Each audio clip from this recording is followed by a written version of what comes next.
Hi friends, welcome to Jisha's flavours. ഇന്ന് ഞാൻ കാണിക്കുന്നത് ഉണക്കച്ചെമ്മീൻ വെച്ചിട്ടുള്ള ഒരു ചമ്മന്തിയാണ്. അതിന് വേണ്ടിയിട്ട് ഞാനിവിടെ ഒരു 1/4 കപ്പ് ഉണക്കച്ചെമ്മീൻ എടുത്തിട്ടുണ്ട്. അത് നന്നായിട്ട് കഴുകി വൃത്തിയാക്കിയതിന് ശേഷം ഒരു 3-4 പ്രാവശ്യം നന്നായിട്ട് കഴുകുക.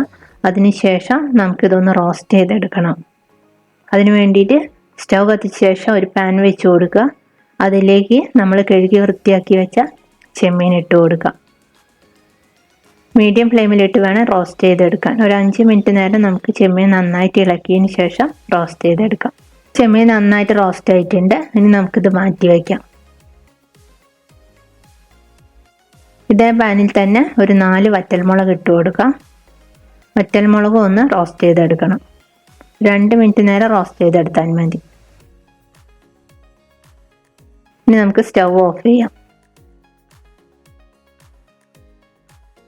നമ്മൾ റോസ്റ്റ് ചെയ്ത് വെച്ച ചെമ്മീൻ മിക്സിയുടെ ജാറിലേക്ക് ഇട്ട് കൊടുക്കാം. അതിനുശേഷം പൾസ് ബട്ടൺ പ്രസ് ചെയ്തിട്ട് ജസ്റ്റ് ഒന്ന് ക്രഷ് ചെയ്തെടുക്കാം. ഒരു 3-4 പ്രാവശ്യം പൾസ് ബട്ടൺ ഒന്ന് പ്രസ് ചെയ്തതിന് ശേഷം ക്രഷ് ചെയ്തെടുക്കണം. ഇനി നമുക്കിതിലേക്ക് 1/2 കപ്പ് തേങ്ങ ചേർത്ത് കൊടുത്തിട്ടുണ്ട്.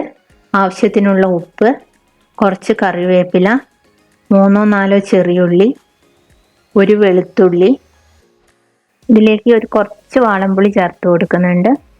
പിന്നെ നമ്മൾ റോസ്റ്റ് ചെയ്ത് വെച്ച മുളക് കൂടെ ചേർത്ത് നേരത്തെ ചെയ്തതുപോലെ തന്നെ പൾസ് ബട്ടണിൽ ഒരു 3-4 പ്രാവശ്യം നിർത്തി ഒന്ന് ക്രഷ് ചെയ്തെടുക്കുക. ഇപ്പോൾ ഇവിടെ ഉണക്കച്ചെമ്മീൻ ചമ്മന്തി റെഡി ആയിട്ടുണ്ട്.